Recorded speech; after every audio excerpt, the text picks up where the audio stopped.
Iglesias López. Aquí tenemos, vamos a ver, van a cruzar ahora 17, 21, 25. Rodrigo Suárez es el piloto de marcha en tercera posición. Más ahora el 23 y 49 cerrando.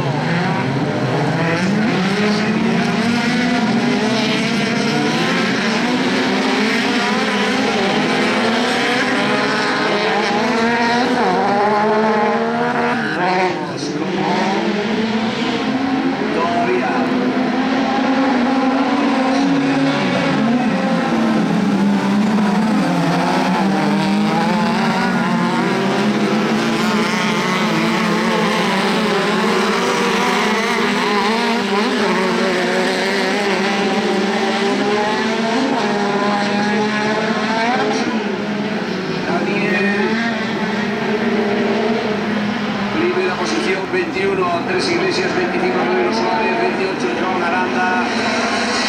La quinta posición para el 36, Joan Piquetti.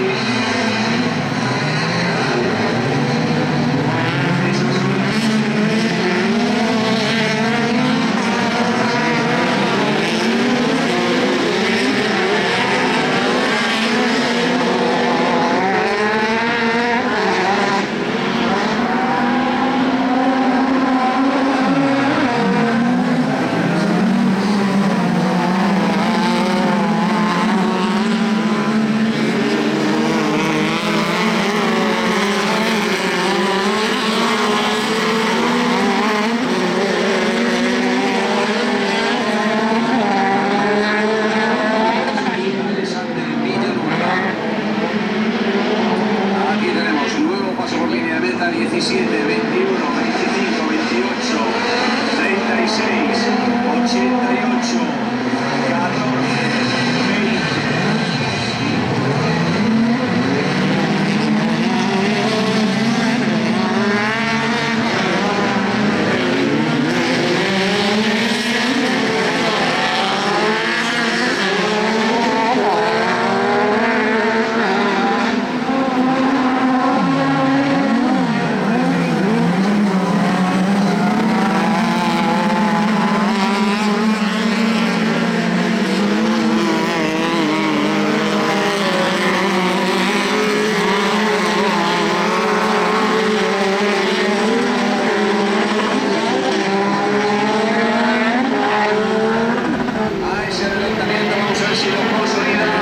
Ese número 36, Joan Piquetti,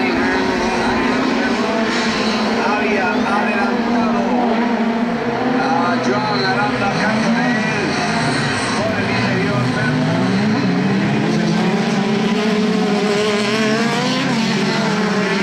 En exceso circunstancial.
Esa tercera posición a Rodrigo Suárez. Primera posición Daniel Gavari, 17, Andrés Iglesias, 21, tercera posición.